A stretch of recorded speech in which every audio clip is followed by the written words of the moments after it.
Oke teman-teman, jadi sekarang kita akan coba mengerjakan soal mengenai komposisi tanah yang telah dibahas sebelumnya. Jadi ini adalah soal UTS 2020 dari Pak Bigman. Oke, kita langsung kerjakan teman-teman. Sebuah contoh pasir diambil dari suatu lapisan yang terletak di atas muka air tanah dalam kondisi aslinya. Contoh yang diambil mempunyai berat sebesar 25,5. Ini adalah berat total berarti ya teman-teman. Dan mempunyai volume sebesar 1125 cm3. Ini adalah volume total tanahnya.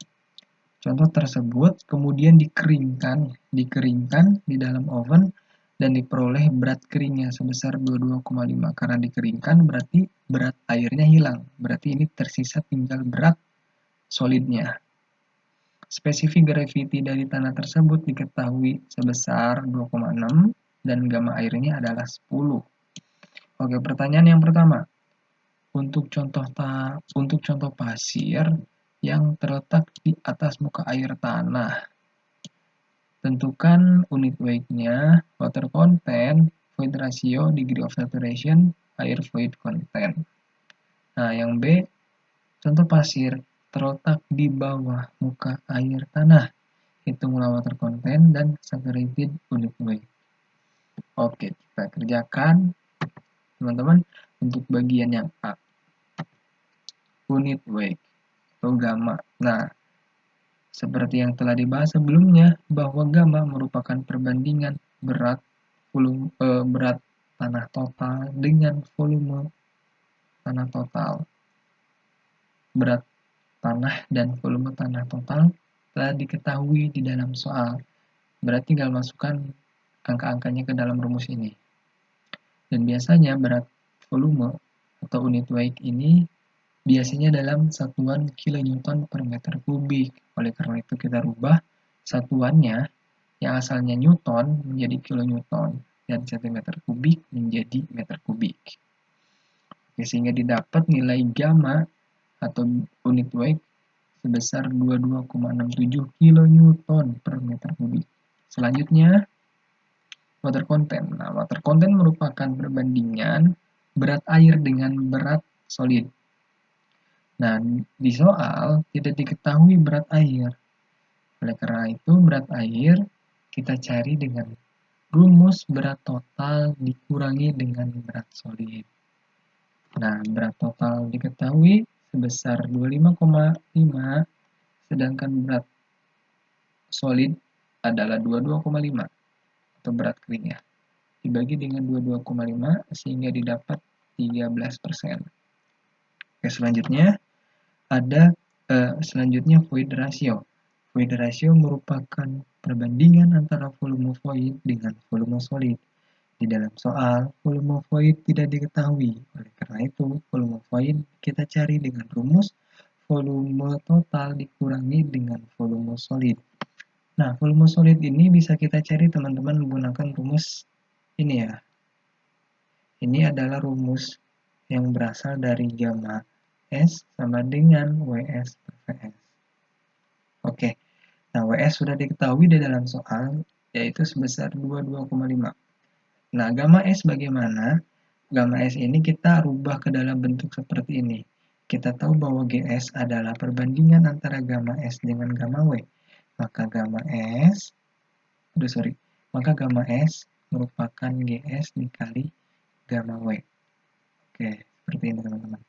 Kita tinggal masukkan angka-angka yang sudah diketahui. Terus jangan lupa teman-teman, satuannya kita samakan terlebih dahulu. Misalkan ini kan satuannya diketahui di dalam soal kilonewton per meter kubik. Dan ini satuannya newton. Maka kita harus samakan dulu satuannya. Misalkan kita rubah menjadi satuannya menjadi kilonewton. Oke. Nah, sehingga didapat hasil yaitu 0,00083 meter kubik. Nah, ini kita rubah menjadi centimeter kubik dikali dengan 10 pangkat 6. Sehingga didapat volume solid sebesar 883 cm3. Nah, Setelah mendapatkan volume solid, kemudian kita masukkan ke dalam rumus ini. Volume total tanah yaitu 1125 cm3, sehingga didapat angka pori atau void ratio sebesar 0,274. Oke, gampang ya teman-teman. Kita lanjutkan. Selanjutnya kita mencari derajat kejenuhan. Nah, derajat kejenuhan merupakan perbandingan volume air dengan volume solid. Nah, di mana volume solid sudah diketahui sebelumnya, ya. Sebelumnya itu 883. Nah, yang belum diketahui adalah volume air. Nah, volume air kita bisa cari menggunakan rumus ini ya teman-teman. Ini juga berasal dari rumus gamma W sama dengan WW per VW, sehingga VW sama dengan WW per gamma W. Nah, WW kita bisa cari dengan rumus ini, ya. Terus gamma W diketahui di dalam soal, sehingga didapat VW sebesar 306,122 cm3.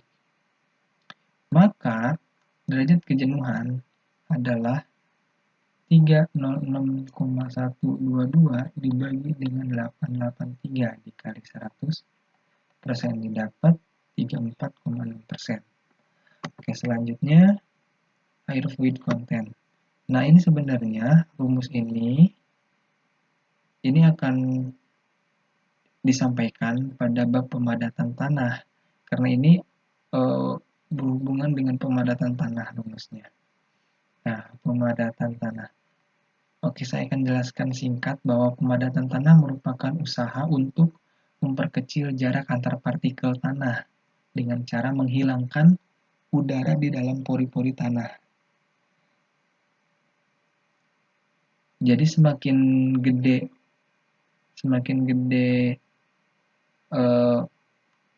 rodenya atau berat keringnya, maka semakin padat tanah tersebut.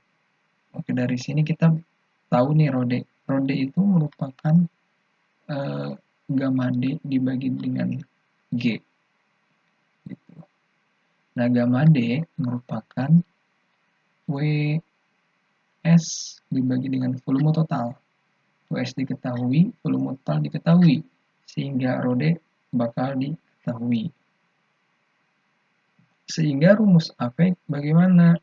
AV sama dengan 1 minus rho D dikali 1 plus WGS per GS rho W. Rho D diketahui, W diketahui, GS diketahui, rho W diketahui. Sehingga nanti dapat hasil AV sama dengan 0,89. Gitu. Oke, bagian yang B. Nah, yang B itu kasusnya jika pasir terletak di bawah muka air tanah. Berarti kalau misalkan ini pasir, ya, ini angka pasir, berarti muka air tanahnya di sini. Jadi pasirnya itu dia terletak di bawah muka air tanah. Berarti pasir di sini jenuh ya, jenuh. Karena jenuh berarti nilai S-nya, derajat kejenuhannya sama dengan 1. Nah, kita ingin mencari water content. Water content dari pasir yang jenuh. Bagaimana caranya? Nah, kita harus bisa mencari hubungan antara water content dengan S, karena S di sini yang menjadi simbol dari tanah tersebut jenuh. Nanti S di sini kita jadikan S sama dengan 1. Kayak gitu teman-teman. Bagaimana caranya? Kayak gini. Nah, ini didapat dari gamma W sama dengan WW per VW ya teman-teman. Ini juga sama didapat dari gamma S sama dengan WS per VS. Oke, kita tahu bahwa S sama dengan VW per VS ya. VW per VV. Ya kan, E sama dengan VW per VV. Nah, berarti kita ubah nih. Jadi gamma W VW per gamma S PS. Kita bagi semua dengan VV ya. Ini menjadi gamma W dikali dengan S ya. Ya kan? Per gamma S. VS per VW itu VS per VV itu sama dengan 1 per E kan teman-teman? Kan E sama dengan VV per VS kan? Berarti dikali 1 per E. Atau ini menjadi gamma W dikali S dikali E per, nah gamma S itu kita bisa rubah menjadi GS dikali gamma W. Ya kita coret, dia gamma W-nya tinggal SE dibagi dengan GS. Nah, kayak gini, ini hasil akhirnya. Ya udah, kita tinggal masukkan angka-angkanya, S-nya sama dengan 1, E-nya itu hasil yang dicari sebelumnya, nilainya itu 0,274, terus GS-nya itu 2,6. Jadi 0,274 dibagi 2,6 didapat hasil 0,105 water content-nya. Selanjutnya, berat volume tanah jenuh. Ini tinggal masukkan aja angka-angka yang telah diketahui ya. Ini gamma W telah diketahui, GS telah diketahui, E telah diketahui. Tinggal masukkan angka-angkanya sehingga didapat 22,12. Nah, ini gamma sat ini sebelumnya pernah dibahas ya, bagaimana cara mendapatkannya.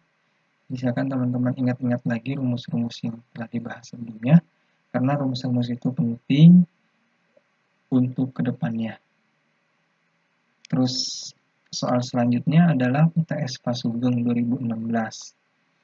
Nah, jelaskan secara singkat mengapa grafik distribusi butiran tanah biasanya diplot dalam skala semi logaritma, bukan dalam skala aritmatika. Terus yang B, tentukan batas cair dari hasil uji batas cair menggunakan alat Casagrande di bawah ini. Ini data yang didapatkan dari hasil uji alat Casagrande, ya, ini adalah jumlah ketukan, ini adalah kadar air atau W. Oke, yang A, kenapa grafik distribusi ukuran partikel menggunakan grafik semi logaritmik? Kita harus tahu dulu nih, penggunaan skala logaritmik itu digunakan pada saat kapan. Jadi penggunaan skala logaritmik itu bermanfaat jika data dari salah satu sumbu mempunyai range yang sangat besar. Jadi range-nya itu sangat besar teman-teman. Ya, jika menggunakan skala biasa tentu akan menghasilkan grafik yang besar pula. Ya, karena data yang diinput mempunyai range yang sangat besar. Nah, di sini distribusi butiran tanah. Jadi berdasarkan butiran tanah ya, ukuran partikel tanah kan dibagi menjadi 4 kelompok yang telah dipelajari sebelumnya. Ada kerikil, sampai dengan lempung. Nah, kerikil itu kan ukurannya kalau nggak salah 2 mm. Dengan lempung itu lebih kecil dari 0,002 mm.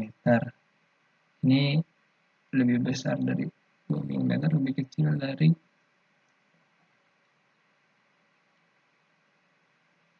ya kan, gini kan. Nah, kayak gini. Nah, karena range-nya itu sangat besar ya, dari 2 mili ya sampai 0,002. Ini range-nya sangat besar kan, maka alangkah lebih baik kita menggunakan skala logaritma untuk grafik distribusi butiran tanah. Kayak gitu teman-teman. Nah, jadi distribusi butiran tanah memiliki range ukuran yang besar dari kerikil sampai lempung. Gitu. Kenapa distribusi butiran tanah menggunakan skala logaritmik? Terus yang B itu sebenarnya tinggal kita masukkan ke dalam rumus ini. Ini adalah rumus untuk mencari LL dari hasil pengujian Casagrande. Kan di dalam soalnya telah diketahui jumlah ketukannya berapa, terus kadar airnya berapa.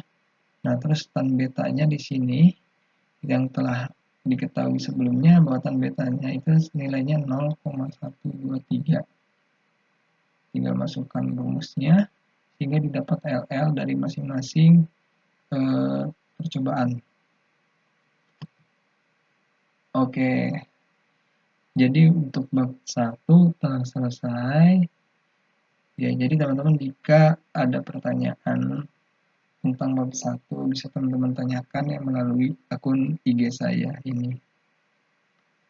Oke, terima kasih.